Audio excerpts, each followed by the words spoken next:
Hello there. Welcome to another edition of Alex Fixes. This time it is the dreaded T-Maxx. We have a T-Maxx 2.5.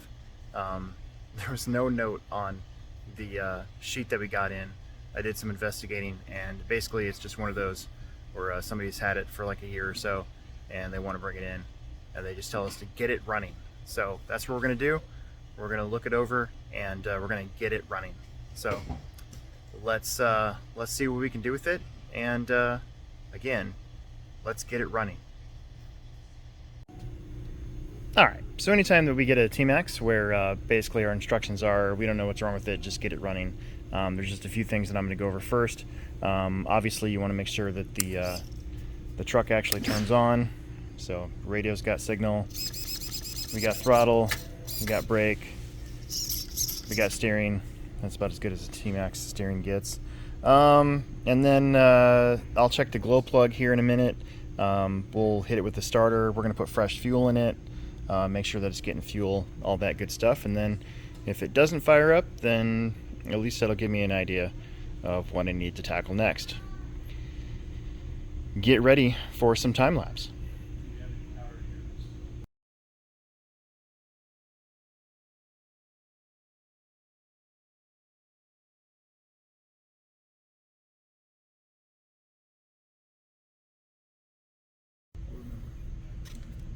Alright, so one of the first things I noticed, of course, was the glow plug. So should be able to see that glow plug's pretty much toast. You can kind of tell by the color. Also, the wire is really twisted. Usually that's a dead giveaway.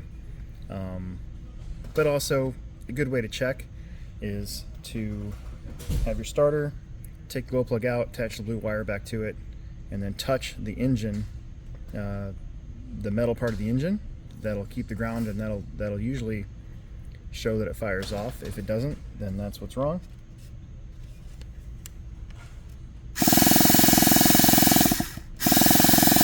As you can see, we got nothing, so hopefully this is just a glow plug. Let's see if that's the case. Alright, just real quick before we move on here, I just want to show you guys bad glow plug.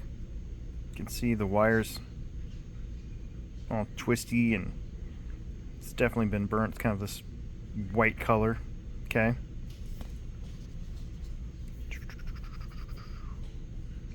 Good glow plug.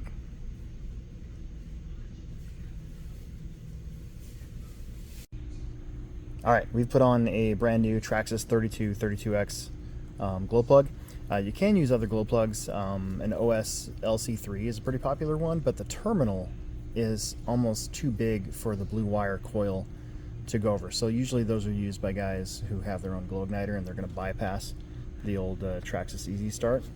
Also want to mention that too, that both of these lights are obviously supposed to light up, and it's kind of Traxxas' way to tell you that glow plug is bad. But I still like to take it out and check it by putting on the head of the engines, because sometimes just the connection can be bad, or it doesn't have the proper ground to it to work. So let's make sure this works before we install it. Ooh, there you go. Look at that. Alright, now, there it goes. So yeah, brand new glow plug, nice and bright. Let's put it in the truck and see if this thing will fire up.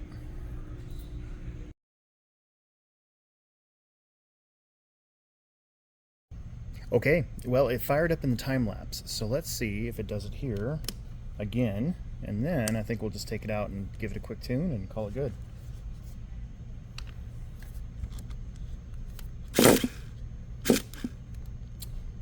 That connection is still a little wonky. I don't know if it's just the gauge of the...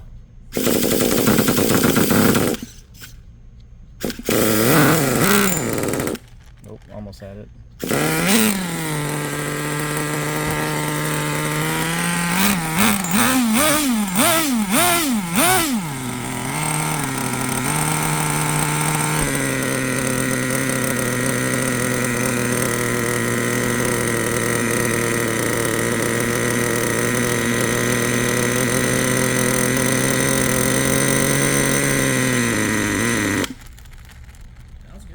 Sounds good. Pretty sure it's just a glow plug. We'll take it outside and drive it around and see what happens. But this gentleman's truck should be pretty good. It's still a little wonky on the start. Like, I don't know if it's just the connections between our new box and his old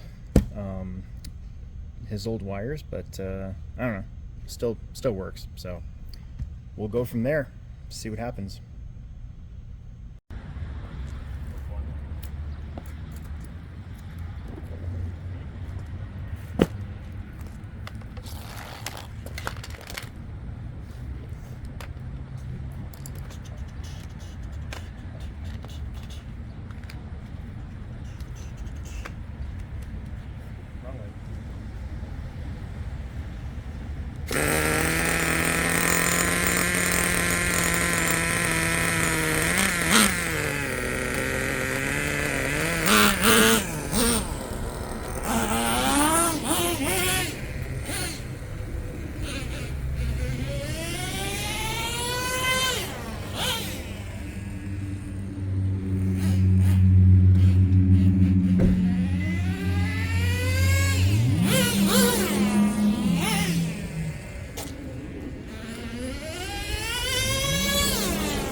Okay, well, it runs.